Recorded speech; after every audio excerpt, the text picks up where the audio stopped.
तो hello guys, welcome back to YouTube channel. Title तो उन्होंने पढ़ लिया होगा, तो शुरू करें। Yes sir. तो अब हमें फटाफट ख़त्म करना है value of supply chapter. Value of supply, अभी हमने टाइम ऑफ सप्लाई पढ़ लिया, अब हम वैल्यू ऑफ सप्लाई पढ़ेंगे। ठीक है जी। वैल्यू ऑफ सप्लाई किस में है? सेक्शन 15 में है ऑफ CGST एक्ट। ठीक है सर। वैल्यू ऑफ सप्लाई होता क्या है कि तुम कोई भी सामान खरीद रहे हो, 1 लाख रुपए का सामान खरीदा तो 1 लाख के ऊपर GST निकलेगा ना। 1 लाख का 18%, 18,000 वो तुम GST पे करोगे। वो 1 लाख जो है that is called value of supply, जिसके ऊपर GST निकलना है। ठीक है जी। और CA फाइनल में ये बहुत लेंथी है, तुम्हारे इंटर में तो बहुत छोटा सा नन्ना मुन्ना सा टॉपिक है ये। ठीक है, बहुत कम लिखा हुआ है इंटर में। तो हमारे टाइम पे तो इंटर में ही पूरा था, जितना भी फाइनल में ना उतना इंटर में होता था मेरे टाइम पे 2019 में। ठीक है। तो अब सप्लायर और रिसिपिएंट अगर अनरिलेटेड हैं, और and price is the sole consideration. तुम्हारे सिलेबस में बस इतना ही है कि सप्लायर रिसिपिएंट को बोल रहा है मेरी देर से कोई जान पहचान नहीं है, और price is the sole consideration. मतलब कुछ ऐसा नहीं कि एक्सचेंज के चल रहा है या बाटर चल रहा है, ऐसा कुछ नहीं चल रहा। सिर्फ ऐसे चल रहा है कि भाई ये ले सामान, ना मैं तेरे को जानता ना तो मेरे को जानता, और इसके मेरे को पैसे दे दे 50,000 रुपये, बात खत्म। ये अगर सिर्फ इतना ही सीन है तो वैल्यू ऑफ सप्लाई तुम्हारे सिलेबस में एज पर सेक्शन 15। लेकिन इसमें दिक्कत नहीं है।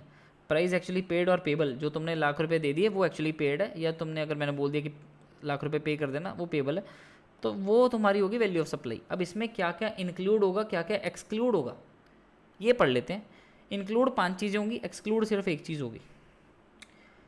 इसमें घुसने से पहले मैं तुम्हें बता दूं, मैंने तुमसे एक बात छुपाई है।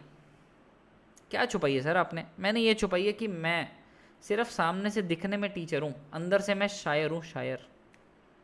और ऐसा शायर जो इम्पति देख के ना, कि कोई किसी के लिए सेल्फलेस होके कुछ कर गया, मेरा दिल खुश हो जाता है।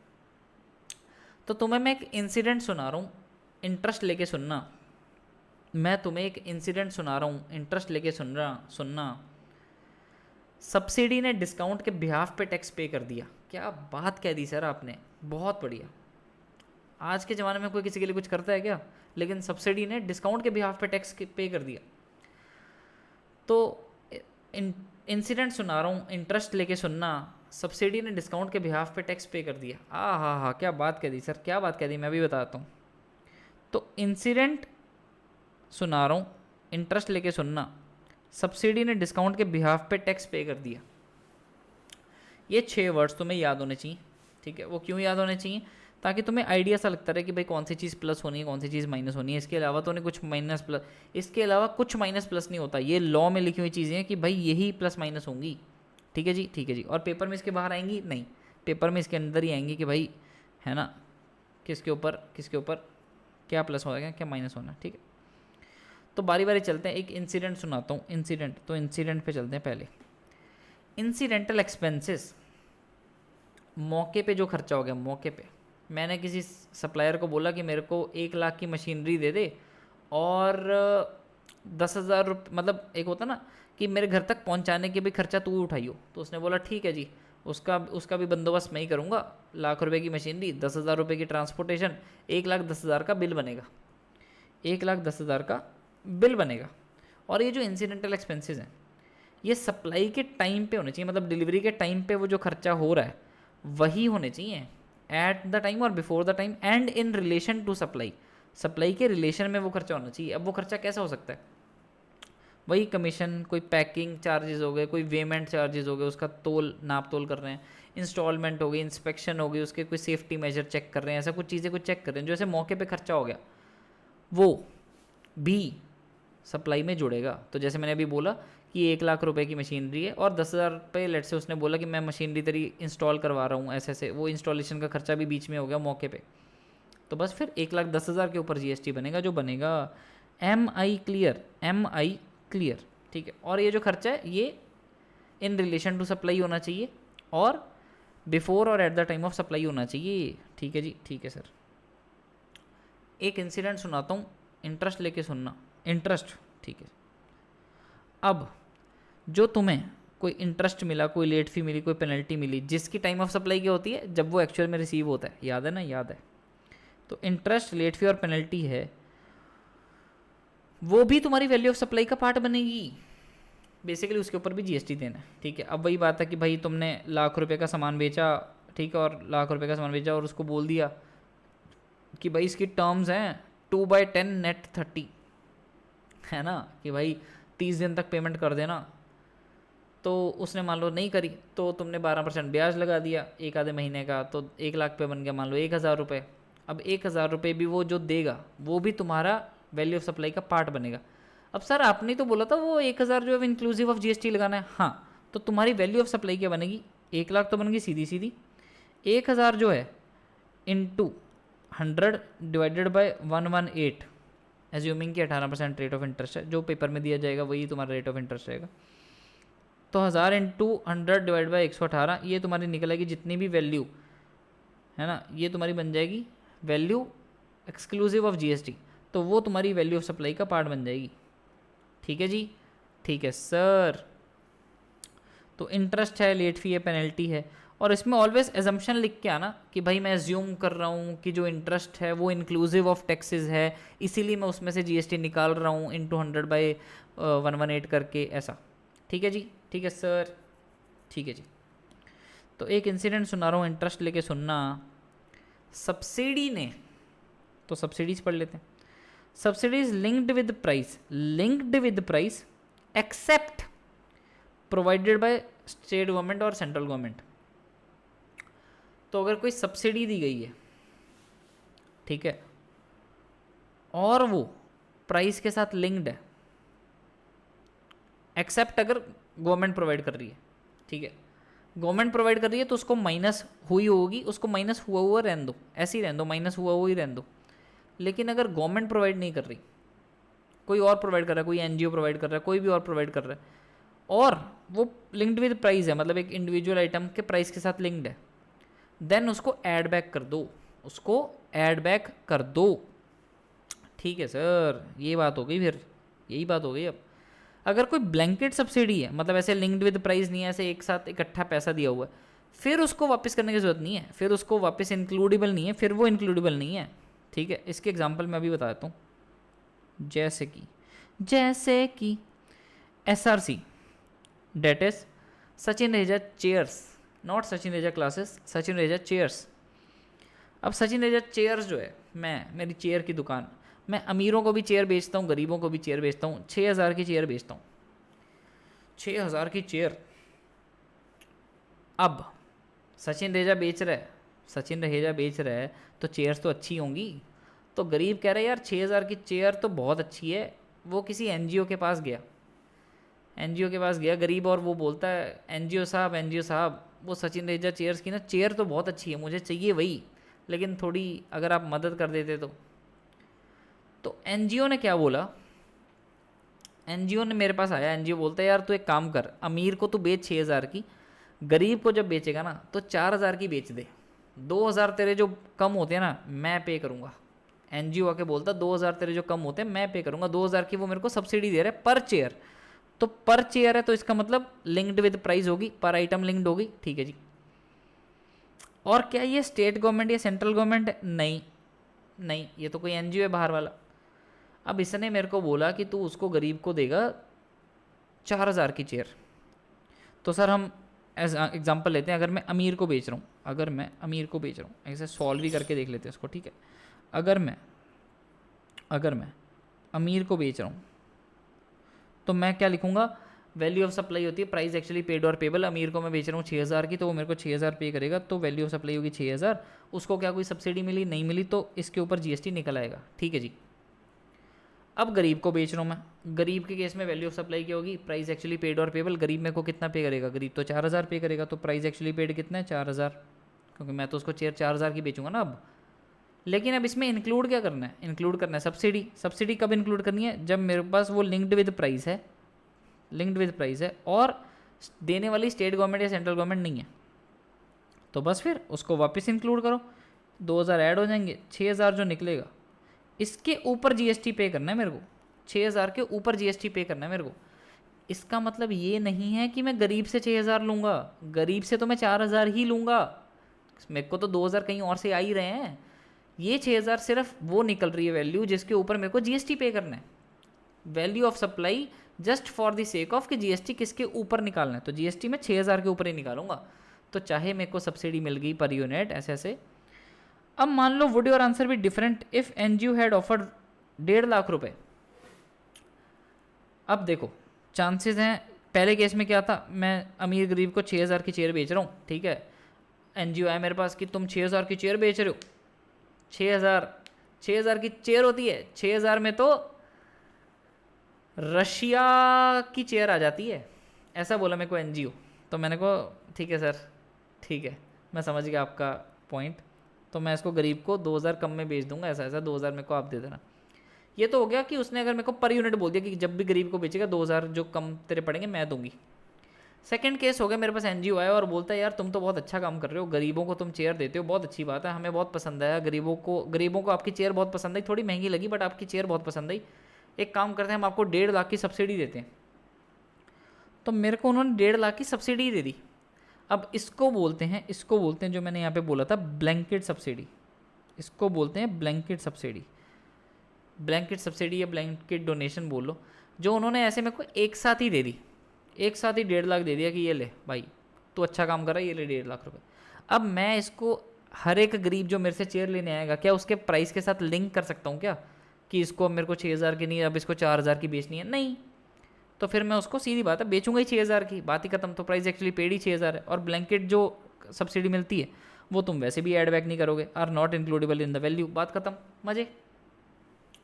ठीक है जी, सब्सिडी के केस में याद रखना, अगर तुम्हें लिखा होगा ना कि भाई इसको सब्सिडी मिलती है किसी थर्ड पार्टी से, ऐसा ऐसा मिलती है और इसने आगे कंसिडरेशन बेची 1 लाख की, तो मान के चलना उसमें से सब्सिडी ऑलरेडी माइनस है, तुम्हें ऐड बैक करनी है, ठीक है सर। इसलिए ये शेल इंक्लूड में लिखा हुआ है, शेल इंक्लूड में सब्सिडी। एक मज़ेदार इंसिडेंट बताता हूँ, इंटरेस्ट से लेके सुनना। सब्सिडी ने डिस्काउंट के बिहाफ पे, डिस्काउंट अब एक्सक्लूड करना है, डिस्काउंट तुम्हें बाहर निकालना है। ऑब्वियस ही बात है, कोई मेरे पास बंदा आया, मेरी जान पहचान का बंदा था, जान पहचान थी मेरी उसके साथ, अच्छी दोस्ती थी, मैं नॉर्मली सबको वो चीज़ 1 लाख की बेचता हूँ, वो मेरा भाई निकला, यार दोस्त निकला, डिस्काउंट मांगने लग गया, मैंने उसको बोला तू 10,000 कम दे दे भाई। अब इस केस में 1 लाख में से 10,000 माइनस हो जाएगा डिस्काउंट। अब तुम एक चीज़ बताओ, वैसे भी तो वैल्यू ऑफ सप्लाई क्या होती है, प्राइस एक्चुअली पेड और पेबल, वो मेरे को एक्चुअली कितना पे करेगा, 90,000, तो बस फिर डिस्काउंट माइनस होगा। तो डिस्काउंट जो बिफोर और eight the time of supply दिए जा रहे हैं और टैक्स इनवॉइस में शो भी कर रहा हूँ, मतलब मैं टैक्स इनवॉइस जब बना रहा हूँ उसके ऊपर मैंने लिखा है कि ये फलानी गुड्स हैं, है ना, इसकी वैल्यू है 1 लाख रुपए और माइनस डिस्काउंट 10,000 रुपये, यारी दोस्ती वाला 90,000 है वैल्यू, 90,000 के ऊपर जीएसटी निकल आएगा, 90,000 के ऊपर जीएसटी निकल आएगा। अगर तो मैं ऐसे बता रहा हूँ इनवॉइस के ऊपर लिख के, फिर तो सिंपल डिस्काउंट माइनस कर लो, discount shall be excluded from the value of supply, simple. और ये एंड है भाई, ऐसा नहीं है कि डिस्काउंट तुमने मौके पे दे दिया लेकिन इनवॉइस के अंदर शो नहीं करा, तो फिर भाई नहीं एक्सक्लूड करना फिर वो, ठीक है, पूरे के ऊपर लिया जाएगा, ठीक है जी। अब बिफोर और eight the time of supply discount तो गिना गया, मौके पे डिस्काउंट दे दिया या पहले ही दे दिया है ना, सप्लाई के पहले ही डिस्काउंट दे दी कि तेरे को तो डिस्काउंट है, कोई दिक्कत नहीं।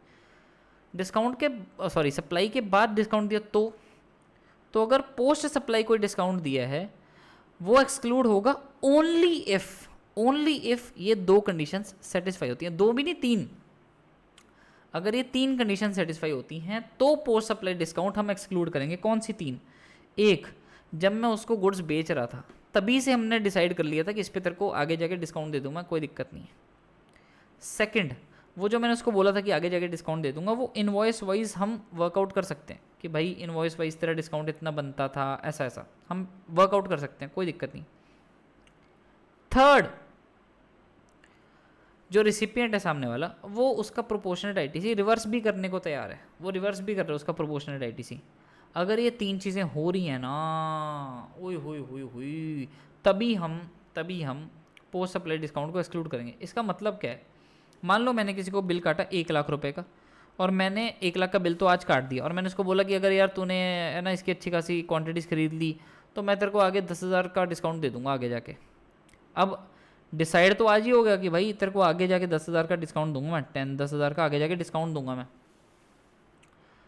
लेकिन अब वो तो कंटिजेंट है ना, वो उतनी क्वांटिटीज खरीदेगा नहीं खरीदेगा, 10,000 का डिस्काउंट आगे मिलेगा नहीं मिलेगा। आज तो मैंने 1 लाख का बिल काट दिया। अब मैंने 1 लाख का बिल काट दिया तो ऑब्वियसली रिसिपिएंट ने 1 लाख के ऊपर जो जीएसटी बनता है, लेट से 18,000 का आईटीसी भी ले लिया उसने, मैंने टैक्स जमा करा दिया, उसने आईटीसी ले लिया। अब आगे जाके मान लो उसने वो चीज़ फुलफिल कर दी कि भाई उसने सफिशिएंट क्वांटिटीज़ खरीद ली, तो अब उसको डिस्काउंट डिज़र्व करता है वो, तो अब मैं उसको डिस्काउंट दे रहा हूँ। अब जो मैं उसको डिस्काउंट दे रहा हूँ वो मेरा ऑलरेडी अग्रीड था, और मेरे को वो इन्वॉइस भी पता है जिसके अगेंस्ट मैंने बोला था कि यार ये तेरे को 1 लाख का इन्वॉइस काट रहा हूँ, है ना, आगे जाके इस पर 10,000 डिस्काउंट मिल जाएगा ऐसा ऐसा, तो मेरे को वो भी पता है। और जो सामने वाला है वो प्रोपोर्शनेट आईटीसी रिवर्स करने को भी तैयार है। मतलब ये कि मान लो मैं उसको 10,000 का डिस्काउंट दूँ तो 10,000 के ऊपर जो जीएसटी बनता है वो भी रिवर्स करे, आईटीसी रिवर्स करे। क्यों? क्योंकि उसने जो 1 लाख का आईटीसी है, 1 लाख के ऊपर 18,000 है, वो तो क्लेम कर लिया ना। अब अगर मैं 10,000 माइनस कर रहा हूँ तो मेरी तो वैल्यू ऑफ सप्लाई 90,000 बनती है, मैं सरकार को 90,000 के ऊपर जीएसटी जमा कराऊंगा। जब मैं सरकार को 90,000 के ऊपर का जीएसटी जमा कराऊंगा तो वो रिसिपिएंट जो है वो 1 लाख के ऊपर का जीएसटी कैसे आईटीसी लेके बैठा है? तो जितना 10,000 का प्रोपोर्शनल आईटीसी बनता है उसको उतना रिवर्स भी करना पड़ेगा। ठीक है जी, याद रखना है, पेपर में आ जाता है भाई ये।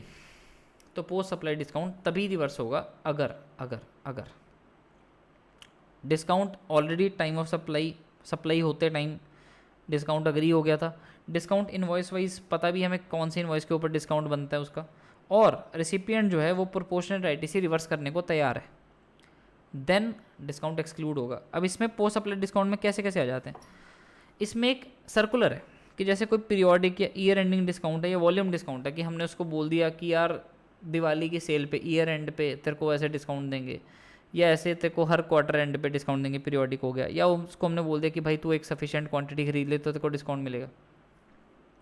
अब चाहे ये डिस्काउंट मैंने इन्वॉइस के ऊपर नहीं दिखाया, टाइम ऑफ सप्लाई तो आज ही तय हो गया ना, आज ही इसका डिस्काउंट डिस्कशन हो गई, और मेरे को इन्वॉइस वाइज पता भी है कब बाइफरकेट करना है, तो ये एक्सक्लूड कर दूंगा प्रोवाइडेड जो रेसिपिएंट है वो आईटीसी रिवर्स कर दे। ठीक है जी, ठीक है सर। तो इसमें आपका डिस्काउंट होता है ख़त्म। अब पकड़ लेते हैं अपन एक इंसिडेंट बताता हूँ, इंटरेस्ट लेके सुनना। सब्सिडी ने डिस्काउंट के behalf any amount paid by recipient on behalf of supplier in relation to such supply. अब सर जो सप्लाई होने वाली थी उसके रिलेशन में रिसिपिएंट ने कुछ ऐसे पैसे पे कर दिए जो सप्लायर के पे करने बनते थे। जैसे कि मान लो मौके पे ऐसे होता ना कि मान लो जैसे अभी इंसिडेंटल एक्सपेंसेस में जो हमने सुना था कि भाई ₹1,00,000 की तेरी वो है, लेट से मशीन है, 10,000 उसका किराया है ट्रांसपोर्टेशन का यहाँ लाने का, ठीक है, तो 10,000 जोड़ने थे वैल्यू ऑफ सप्लाई में। अब मान लो वो 10,000 मैंने पे कर दिए। अब तुम बोलोगे सर प्राइस एक्चुअली पेड तो 1,10,000 थोड़ी रहा, अब तो आपने सप्लायर को ₹1,00,000 पे करे हैं, 10,000 तो आपने ट्रांसपोर्टेशन वाले को पे कर दिया ना, तो 10,000 मैंने पे कर दिए। लेकिन अब तुम देखो any amount paid by recipient on behalf of supplier in relation to such supply, उस सप्लाई के रिलेशन में जो पेमेंट थी वो मैंने कर दी, जो बनती थी सप्लायर की करनी, तो वो भी हम इंक्लूड करके चलेंगे कोई भी ऐसी अमाउंट जो सप्लायर की पे करनी बनती थी in relation to such supply जो मैंने पे कर दी। कोई और एग्जांपल ले लेते हैं। मैंने एक बंदा किराए पे रखा अपने घर पे, ठीक है, अपने फ्लैट पे किराए पे रखा, ठीक है, वो मेरे को रेंट देते उसके ऊपर, तो ठीक है, सीधा सीधा जीएसटी कोई दिक्कत नहीं है, उसकी वैल्यू भी क्लियर है कि भाई मान लो वो मेरे को हर मंथ का ₹1,00,000 रेंट देगा, तो बस बात खत्म। मंथ का 1,00,000 तो ज़्यादा हो गया, मंथ का 20,000 रेंट देगा तो बस फिर 20,000 क्लियर है वैल्यू ऑफ सप्लाई। अब मान लो कुछ ऐसे मेंटेनेंस चार्जेस थे जो बीइंग अ मकान मालिक मुझे पे करने थे, मेरा घर अल्टीमेटली उसके मेंटेनेंस के चार्जेस सोसाइटी में मैं ही पे करूँगा। मैं था बाहर कहीं मज़े कर रहा था, तो मैंने उसको बोल दिया रेसिपिएंट को जो बेसिकली मेरे यहाँ पे रेंट पे रहता है, मैंने कहा एक काम कर, मेरे बिहाफ पे ना वो मेंटेनेंस के चार्जेस तू पे कर दे। अब वो पे करने बनते थे मेरे, पे कर दिए उसने, तो अब मान लो उसने पे कर दिए ₹2,000, ठीक है, अब 20,000 का रेंट है और ₹2,000 मेंटेनेंस के चार्जेस हैं, तो ये भी इंक्लूड हो जाएंगे, तो 22,000 shall be the value of supply जिसके ऊपर जीएसटी पे करना है। ठीक है जी, ठीक है सर, ओके। अब तो पूरी कहानी दोबारा बताने की ज़रूरत नहीं है, एक इंसिडेंट है, इंटरेस्ट लेके सुनना। सप्लाई सब्सिडी ने डिस्काउंट के बिहाफ पे टैक्स पे कर दिया, टैक्स, एनी टैक्सेस। तो कोई भी ऐसे taxes obviously other than GST and cess compensation cess, क्योंकि भाई जीएसटी लगा दिया, जीएसटी कोई टैक्स है, उसको भी इंक्लूड करके चल गए, तो ये तो टैक्स ऑन टैक्स हो गया ना, तो कास्केडिंग इफेक्ट तो है ही नहीं जीएसटी में। तो एनी टैक्स, कोई भी सेस, कोई ड्यूटी, कोई फीस, कोई चार्जेस, कुछ भी ऐसा कुछ, जीएसटी और कंपनसेशन सेस को छोड़ के वो भी इंक्लूड करेंगे। तो मान लो मैंने किसी से 1 लाख रुपए की मशीनरी ली, ठीक है, और उसने बोला कि यार इसको ना वो मेरे को वहाँ पे टोल पे चार्जेस देने पड़ गए इसके लाने के, तो अब टोल के चार्जेस वो अपनी जेब से थोड़ी भरेगा, तो ये भी वैल्यू ऑफ सप्लाई के अंदर जुड़ जाएंगे।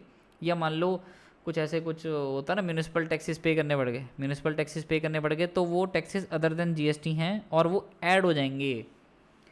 सर मान लो किसी ने कुछ ऐसे गुड्स बेची है ना जिसके ऊपर टीसीएस कलेक्ट करना बनता था, तो उसने टीसीएस कलेक्ट कर लिया, अब क्या टीसीएस भी इंक्लूड कर लेंगे वैल्यू में? नहीं, टीसीएस टीडीएस वाली वैल्यू पे जीएसटी नहीं लगता। अगर 1 लाख रुपए की कोई गुड्स हैं जिसके ऊपर मान लो 2% 2000 टीसीएस कलेक्ट कर लिया, तो अभी भी जो जीएसटी लगेगा वो 1,02,000 पे नहीं लगेगा, नहीं लगेगा, 1 लाख पे लगेगा, 1 लाख पे जीएसटी लगेगा। तो टीसीएस जो है वो अपने आप में है तो टैक्स कलेक्टेड एट सोर्स, लेकिन फाइनल टैक्स थोड़ी ना है, इसका तो तुम बाद में रिफंड भी ले लेते हो ना जब तुम्हारा टैक्स पेबल ही नहीं बनता। तो ये तो सिर्फ एक इंटरिम लेवी है कि आज अभी सिर्फ तुम्हारे ऊपर लगी जा रही है, तो बस तुम पे आज आज सिर्फ तुम्हारे ऊपर ये लगाई जा रही है, ये कोई टैक्स थोड़ी ना है। तो टीसीएस अपने में टैक्स नहीं है, टीसीएस टीडीएस, बाकी कोई भी टैक्सेस ने जीएसटी के अलावा वो सब ऐड हो जाएंगे, ऐड हो जाएंगे, ऐड हो जाएंगे। ठीक है सर, ठीक है जी। क्या यहाँ पे सर हमारा ये चैप्टर ख़त्म हो चुका है? हाँ, इतना सही है। ये देखो मैंने कितना छोटा समराइज करा हुआ है, और मैं तुम्हें बता दूँ तुम्हारे सिलेबस में इसके बाहर कुछ नहीं है, बस इतना सही है। ये इतना सही है भाई, ये लो ख़त्म, इतने में तुम्हारा पूरा ख़त्म। और तुम्हें पता है नोट्स कहाँ से उठाने हैं? क्यूडीज नोट्स उठाने हैं टेलीग्राम से। और क्या था, मुफ्त नोट्स का लुफ्त उठाओ, टेलीग्राम पे भाग के जाओ। आहा, क्या बात कह दी मैंने, मुफ्त नोट्स का लुफ्त उठाओ, टेलीग्राम चैनल पे भाग के जाओ। Very good. अब इसमें कुछ बचा है? हाँ बचा है। क्या बचा है सर? बचा है इसमें क्वेश्चन आंसर्स पास्ट पेपर के। ठीक है सर, तो अभी एक सेकेंड। हाँ जी। तो चलो अब हम आ गए हैं जनवरी 2025 के क्वेश्चन पेपर में, जहाँ पे वैल्यू ऑफ सप्लाई का सिर्फ एक छोटा सा पॉइंट डाला था उन्होंने, बस। क्या पॉइंट था कि भाई कोई कंपनी है जो भी है, उसने सप्लाई करी लेटेस्ट टेक्नोलॉजी, लैपटॉप सप्लाई करा टच स्क्रीन वाला to managing directors friend, open market value उसकी 90,000 थी। सर ये ओपन मार्केट वैल्यू कहाँ से आ गई? देखो जो ओपन मार्केट वैल्यू वाली चीज़ है ना, ये वही बात है जो मैंने तुम्हें बोला फाइनल में आएगी। फाइनल में कब आती है? अभी तुमने क्या पढ़ा, जब सप्लायर और रिसिपिएंट रिलेटेड ना हो। फाइनल में क्या होता है, अगर सप्लायर और रिसिपिएंट रिलेटेड हो तो मैनेजिंग डायरेक्टर एक कंपनी का तो रिलेशन होता है ना जी, एम्प्लॉयर एम्प्लॉई रिलेटेड होते हैं ना आपस में। लेकिन फनी बात यह है कि यहाँ पे तो मैनेजिंग डायरेक्टर का फ्रेंड लिखा है, हाँ, तो यहाँ पे फ्रेंड है तो वैसे भी रिलेटेड नहीं है, तो बात ही खत्म। तो जो सीधा 60,000 है, जो प्राइस एक्चुअली पेड है, वही तुम्हारे केस में वैल्यू ऑफ सप्लाई बन जाएगी। ठीक है सर, ठीक है जी। अब हम चलते हैं मई 25 के पेपर में। मई 25 के पेपर में भाई साहब आप मानोगे नहीं, मानना ही पड़ेगा वैसे तो, ऑप्शन है क्या तुम्हारे पास? नहीं है। तो मई 25 के पेपर में ये पूरा question he value of supply का आ गया, ये वाला जे वाला पूरा क्वेश्चन आ गया वैल्यू ऑफ सप्लाई पे। अजय है रजिस्टर्ड पर्सन, उसकी फॉलोइंग डिटेल दी गई हैं जुलाई 24 में। करना क्या है, टैक्सेबल वैल्यू ऑफ सप्लाई निकालनी है जुलाई 24 की। ठीक है जी, ठीक है। तो उसने गुड्स बेची हैं 3,000 यूनिट 400 वाले, और उसने अंडर इनकम टैक्स एक्ट उसने टीसीएस कलेक्ट कर लिया 2,000 रुपये का, और उसने इंक्लूड कर दिए वैल्यू। इंक्लूड करनी है क्या? TCS तो अपने आप में टैक्स ही नहीं है, TCS तो टैक्स नहीं है, TCS तो इंटरिम लेवी है, तो TCS इंक्लूड नहीं होगा। 3000 into 400 that is 12 lakh. 12 lakh is your first का आंसर, फर्स्ट की टैक्सेबल सप्लाई। अब सेकंड पे चलते हैं। स्टेट गवर्नमेंट के साथ कॉन्ट्रैक्ट था, तो उसने गुड्स बेची ये वीकर फैमिली को, है ना, identified by state government. 1000 unit बेचे, 400 प्राइस लिस्ट था, लेकिन 200 बेचे और बैलेंस उसको 200 गवर्नमेंट देगी। अब बैलेंस 200 स्टेट गवर्नमेंट देगी। सर स्टेट गवर्नमेंट की जो सब्सिडी है वो तो एक्सक्लूड करके चलते हैं, स्टेट गवर्नमेंट की थोड़ी थोड़ी ना इंक्लूड करते हैं। और यहाँ पे सीधी बाइफर्केशन दी हुई है कि भाई 1000 यूनिट है, 400 है, 200 मेरे को प्राइस चार्ज करना और 200 गवर्नमेंट देगी। तो यहाँ पे मैं प्राइस क्या चार्ज करूँगा सेकंड में, मेरी टैक्सेबल वैल्यू ऑफ सप्लाई करेगी। वैल्यू ऑफ सप्लाई क्या बनेगी, 1000 इंटू 200, 2 लाख। ये क्या हो गया, 1000 इंटू 200, 2 लाख। 1000 इंटू 200 2 लाख होता है ना, हाँ 2 लाख होता है, 2 लाख होता है। तो 2 लाख ये हो गई, ठीक है जी। अब आगे चलते हैं। Issued credit notes worth 1.5 lakh रुपए नेट ऑफ जीएसटी, जीएसटी के बिना सिर्फ ये 1.5 लाख सीधा सीधा ही है। As discounted to its registered dealers who purchased more than 5000 units between specific period, पिछले साल फेस्टिवल सीजन था कोई, ठीक है, और 1 अक्टूबर 23 को ये डिक्लेयर करा हुआ था। 1 अक्टूबर 23 को वो फेस्टिवल स्कीम डिक्लेयर करी हुई थी कि भाई ये स्कीम है ऐसा ऐसा, तो उसके अंडर, वो स्कीम के अंडर उनको आज 1.5 लाख डिस्काउंट मिलता है। और अब डिस्काउंट प्रोवाइडेड इनवॉइस वाइज भी पता है हमें, इनवॉइस वाइज डिस्काउंट भी पता है, with the condition of reversal of ITC by registered dealer. और ये भी बोल रहे हैं सामने से कि भाई आईटीसी रिवर्स भी करेगा डीलर। तो सर हमें टाइम ऑफ सप्लाई, मतलब सप्लाई के टाइम पे भी पता था डिस्काउंट मिलेगा, हाँ। सर हम इनवॉइस वाइज डिस्काउंट को वर्कआउट भी कर पा रहे हैं, हाँ लिखा हुआ है। सर आईटीसी भी रिवर्स करेगा रिसिपिएंट। तो तीनों चीज़ें अगर सेटिस्फाई हैं तो डिस्काउंट एक्सक्लूड होगा कि नहीं होगा, होगा। तो 1.5 लाख का जो डिस्काउंट है वो यहाँ से माइनस कर दो, 12 लाख 2 लाख माइनस 1.5 लाख, 1.5 लाख माइनस कर दो, ये हो गया थर्ड का आंसर। अब चलते हैं फोर्थ पे। हाँ, अब चलते हैं फोर्थ पे। तुम ये देखो, पहले आया टैक्स का पॉइंट, टीसीएस वाला पॉइंट, फिर आया सब्सिडी का पॉइंट, फिर आया डिस्काउंट का पॉइंट, फिर आया सब्सिडी का पॉइंट, अब फिर आगे वाला भी डिस्काउंट का पॉइंट आएगा, देख रहे हो। अब मैंने ओल्ड एज होम को गुड्स बेची 1 लाख रुपए की, जो नॉर्मली 2 लाख की हैं, ठीक है। और एक कोई संवेदना करके एनजीओ है, संवेदना वही है ना, एम्पैथी मेरी तरह, संवेदना करके एक एनजीओ है, उसने मेरे को 30,000 रुपये की सब्सिडी दे दी to acknowledge his services to elderly people. Normally 2 lakh की चीज़ बिकती है, मैंने ओल्ड एज होम, मैंने तरस खा के 1 लाख की दे दी, 1 लाख की दे दी, 1 लाख की दे दी, 1 लाख की दे दी। तो एनजीओ खुश हो गया, एनजीओ कहता तू एक काम कर 30,000 ले ले हमसे। अब एक चीज़ बताओ, मैंने गुड्स बेची, गुड्स सोल्ड गुड्स, क्या मेरे को पता है क्या कि कौन सी यूनिट लिंक्ड सब्सिडी मिली है क्या मेरे को? 30,000 रुपये जो उसने दिए हैं वो मेरे को बोल के दिए हैं कि कौन सी गुड्स के दे रहे हैं। मैंने कुछ गुड्स थी, बहुत सारी गुड्स थी, सोल्ड गुड्स है, कोई ऐसे चीज़ थोड़ी ना लिखी हुई है कि चेयर बेची है, गुड्स बेची हैं, बहुत सारी गुड्स हो सकती हैं। 1 लाख रुपए की बेच दी जिसकी मार्केट वैल्यू 2 लाख थी, कम में बेच दी मैंने कोई चीज़, बहुत सारी चीज़ें कलेक्टिवली जो 2 लाख की बनती थी 1 लाख में बेच दी। अब मेरे को ब्लैंकेट सब्सिडी मिली है 30,000 की, कि यार तुमने बड़ा अच्छा काम करते हो भैया, वो कौन सा डायलॉग है, तुम बड़ा अच्छा काम करते हो, ऐसा कुछ डायलॉग है ना, हाँ। तो वो 30,000 रुपये मेरे को ब्लैंकेट सब्सिडी मिली है, क्या ये माइनस होगी? नहीं, नहीं। तो इस 1 लाख में क्या 30,000 वापस जुड़ेगा? 1 लाख प्लस 30,000 होगा? नहीं, सिर्फ 1 लाख ही मेरी वैल्यू ऑफ सप्लाई रहेगी, that is price actually paid और पेबल। तो फोर्थ का आंसर हो गया 1 लाख, 1 लाख, ठीक है जी, ठीक है सर। अब लास्ट पे आते हैं डिस्काउंट। मैंने अपनी सेल रिपोर्ट एनालाइज करी फर्स्ट क्वार्टर की और डिसाइड करा कि मैं अपने दुकानदारों को जो मेरे से सामान खरीदते हैं ना, शॉपकीपर्स, उनको 1% का डिस्काउंट दे दूंगा, जिनकी भी खरीद जो है वो 25 लाख रही है इस क्वार्टर में, ठीक है। तो ऐसा कोई रिसिपिएंट मेरा जो 25 लाख की सेल कर रहा है क्वार्टर, 25 लाख की परचेज़ कर रहा है क्वार्टर में मेरे से, तो मेरी सेल एकदम बढ़िया कर दी उसने, है ना। तो मैं उसको 1% का डिस्काउंट देने को तैयार हूँ। अब 1% का डिस्काउंट देने लगा हूँ मैं ऐसे शॉपकीपर को। एक तो ये पोस्ट सप्लाई डिस्काउंट है ना, because after analysis sale report की वो सब क्वार्टर वाटर ख़त्म होने के बाद मैं उसको डिस्काउंट दे रहा हूँ। सेकंड, ऑब्वियस ही बात है, मैं आज की डेट में अपनी सेल रिपोर्ट एनालाइज कर रहा हूँ, डिस्काउंट पहले थोड़ी एग्री हुआ था, और ऐसा कुछ लिखा भी नहीं हो कि भाई इनवॉइस वाइज डिस्काउंट वर्कआउट हो सकता है, आईटीसी रिसिपेंट रिवर्स करेगा, कुछ भी नहीं लिखा हुआ। तो जब कुछ भी नहीं लिखा हुआ तो ये डिस्काउंट जो वो देगा 1%, 1,30,000 जो देगा, 1.3 लाख, इसका कोई रेलेवेंस ही नहीं है, भाड़ में जाए। सर अगर उसने उसको डिस्काउंट देना अपने शॉपकीपर को तो फिर कैसे देगा? Commercial credit note.